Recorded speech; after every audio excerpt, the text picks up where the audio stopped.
Marriage అంటే వివాహంపై, వివాహ వ్యవస్థపై జయ బచ్చన్ గారి కామెంట్స్ రీసెంట్గా చాలా వైరల్ అయ్యాయి. ఆవిడ మ్యారేజ్ అనేది అవుట్డేట్ అయిపోయిందని, చాలా వరకు రిలవెన్స్ కోల్పోయిందని చెప్పి ఒక ఇంటర్వ్యూలో చెప్పారు. అంతేకాదు, తన మనవరాలు ఎవరైతే నవ్యానంద ఉన్నారో తనని పెళ్లి చేసుకోమని చెప్పి తాను అడ్వైజ్ ఇవ్వనని కూడా చెప్పారు. ఇదే ఒపీనియన్ అమితాబ్ బచ్చన్ గారికి కూడా ఉందని అడిగితే, మేబీ ఆయన ఒపీనియన్ నేను తెలుసుకోలేదు, అలా అడగాలని ధైర్యం కూడా చేయలేదు. ఇన్ఫ్యాక్ట్ ఒకవేళ ఆయన అడిగితే marriage is the biggest mistake in my life అంటారేమో అని చెప్పి, అది నాకు ఎంబ్రాసింగ్గా ఉంటుంది కాబట్టి నేను ఆయన అడగలేదని కూడా చెప్పారనమాట. అంతేకాదు, తన వివాహం గురించి అడిగితే ఎలా ఉంది మీ లైఫ్ అని అడిగితే 52 సంవత్సరాలు ఒకటే వ్యక్తితో నేను కలిసి ఉన్నాను, ఇంతకంటే ఆయన లవ్ చేయడానికి కూడా ఏం మిగలేదని కూడా ఆవిడ చెప్పుకొచ్చారనమాట. ఓవరాల్గా పేరెంటింగ్ మీద ఈ రోజుల్లో పిల్లలు చాలా స్మార్ట్ ఉన్నారు, పిల్లల్ని ఎలా పెంచాలో తాను అడ్వైజ్ ఇవ్వలేనని, పిల్లలు చాలా స్మార్టర్గా ఉన్నారని, నెక్స్ట్ జనరేషన్ వాళ్ళకి అడ్వైజ్ ఇచ్చే అంతా తనకి లేదని చెప్పి కూడా ఆవిడ చెప్పుకొచ్చారనమాట. మొత్తం ఈ చర్చలో ఏంటంటే అసలు వివాహ వ్యవస్థ అనేది భారతదేశంలో ఎంతవరకు ఇంకా రెలవెంట్గా ఉంది, అవుట్డేట్ అయిపోయిందా, నిజంగా ఆవిడ చెప్పింది రైటేనా, వివాహ వ్యవస్థ అనేది అవుట్డేట్ అయిపోయిందా, ఇదే పెద్ద కాన్సెప్ట్ అనమాట. ఇక్కడ మనం అర్థం చేసుకోవాల్సినవి చాలా ఉన్నాయి. పాత రోజుల్లో జాయింట్ ఫ్యామిలీ సిస్టమ్, దానిలో ఏంటంటే కొంచెం చిన్న వయసులోనే పెళ్లిళ్ళు చేసేసేవాళ్ళు. పెళ్లి అనేది ఒక కలెక్టివ్ గుడ్లా చలామణి అయింది.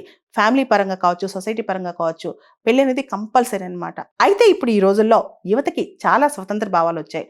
ఆర్థిక పరంగా కావచ్చు, స్వేచ్ఛా పరంగా కావచ్చు, చాలా స్వతంత్ర భావాలన్నమాట. దాంతోపాటు nuclear family system, joint family system పోయి న్యూక్లియర్ ఫ్యామిలీ సిస్టమ్ కూడా వచ్చేసింది.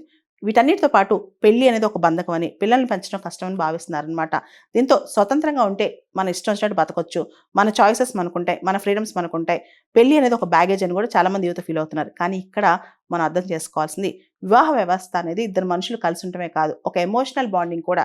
అంటే ఎమోషనల్ సపోర్ట్ కావచ్చు, లేదా కష్టాలు వచ్చినప్పుడు పంచుకోవడం కావచ్చు, హ్యాపీనెస్ వచ్చినప్పుడు పంచుకోవడం కావచ్చు.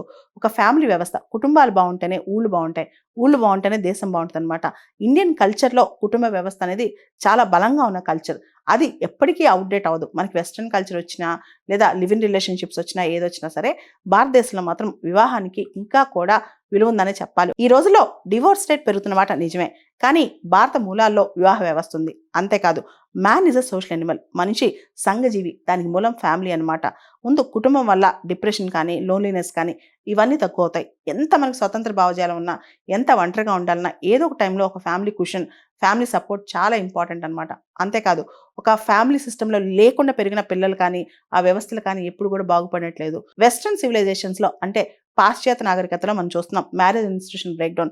దానివల్ల పిల్లలు ఎలా పెరుగుతున్నారు, వాళ్ళు లోన్లీనెస్, డిప్రెషన్ ఎలా వస్తుంది, దాంతోపాటు యాంటీ సోషల్ ఎలిమెంట్స్గా ఎలా తయారవుతున్నారు, ఇలాంటివి భారతదేశంలో వచ్చే ప్రమాదం కూడా ఉంది. కాబట్టి వివాహ వ్యవస్థని మనం బలంగా ముందుకు తీసుకెళ్లాల్సిన పరిస్థితి అయితే ఉందని చెప్పాలి. ఇప్పుడు మనకున్న వర్క్ రిలేటెడ్ ఎటానమీ వల్ల, ఫినాన్షియల్ ఎటానమీ వల్ల నేను ఒంటరిగా జీవించేస్తానని చెప్పి మన యువత అనుకోవచ్చు. వెస్ట్రన్ కల్చర్ని మన యువత బ్లైండ్గా ఫాలో అవుతూ ఉండొచ్చు, కానీ భవిష్యత్తులో మాత్రం ఖచ్చితంగా ఫ్యామిలీ సిస్టమ్ బాగుంటేనే సొసైటీస్ బాగుంటాయి. కాబట్టి ఫ్యామిలీ సిస్టమ్కి మ్యారేజ్ ఒక మూలం. కాబట్టి ఖచ్చితంగా మ్యారేజ్ అనే ఇన్స్టిట్యూషన్కి మన రెస్పెక్ట్ అనేది పోకూడదు.